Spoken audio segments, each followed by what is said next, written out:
Seven sisters ইস্যুতে doctor Mohammad Yunus চীনে কথা বলেছেন, এটা সামগ্রিকভাবে বলেছেন যে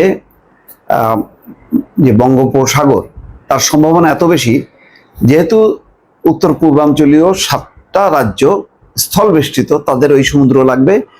আবার চীনও এটাকে ব্যবহার করতে পারে, অর্থাৎ মানে বাংলাদেশ একটা অর্থনৈতিক হাব তৈরি করতে চায়। তো সেখানে চীনকে আমন্ত্রণ জানাচ্ছে, এটা অন্যায় কোথায়?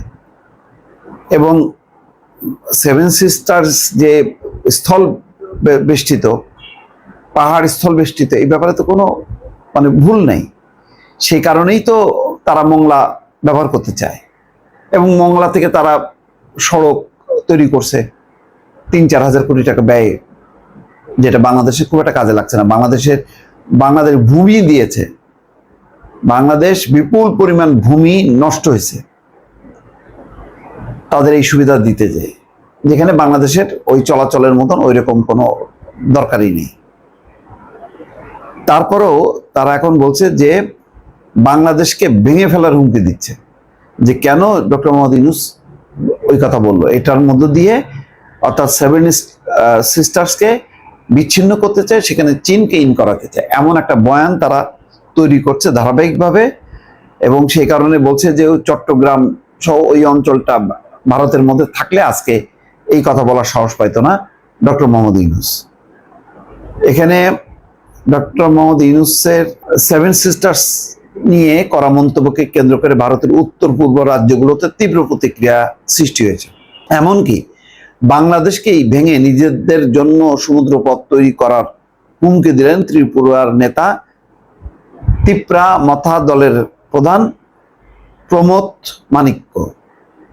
বাংলাদেশকে ভেঙে নিজেদের জন্য সমুদ্রপথ তৈরি করার, আমাদের ভেঙে সমুদ্রপথ ভেঙে চট্টগ্রাম এ হলে তাহলে অটোমেটিক সমুদ্র তাদের অধীনে চলে আসে। এছাড়া আসামের মুখ্যমন্ত্রী হেমন্ত বিশ্ব শর্মা ডক্টর ইউনূসের মন্তব্যকে আপত্তিকর বলে অভিহিত করেছেন।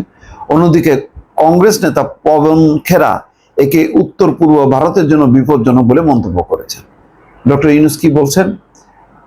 সোশ্যাল মিডিয়াতে বলছে যে চীনে 4 দিনের সফরের সময় ডক্টর ইউনূস বলেছেন ভারতের 7টি রাজ্য, যা পূর্ব ভারত ও সেভেন সিস্টার্স হিসেবে পরিচিত, সেগুলো একেবারে ভূমি বেষ্টিত, অর্থাৎ ল্যান্ড লকড, তাদের সমুদ্রে যাওয়ার কোনো পথ নেই।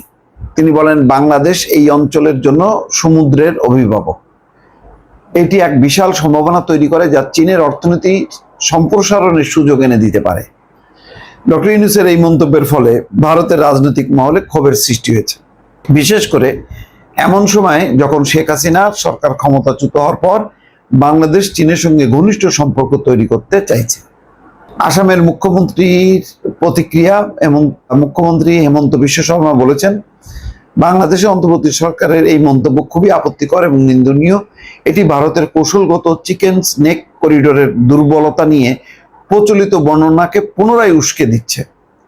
তিনি আরো বলেন ভারতের মধ্যে এমন কিছু শক্তিও অতীতে এই সংকীর্ণ ভূখণ্ডকে বিচ্ছিন্ন করার পরামর্শ দিয়েছে, যা উত্তর পূর্বকে মূল ভূখণ্ড থেকে বিচ্ছিন্ন করে ফেলতে পারে।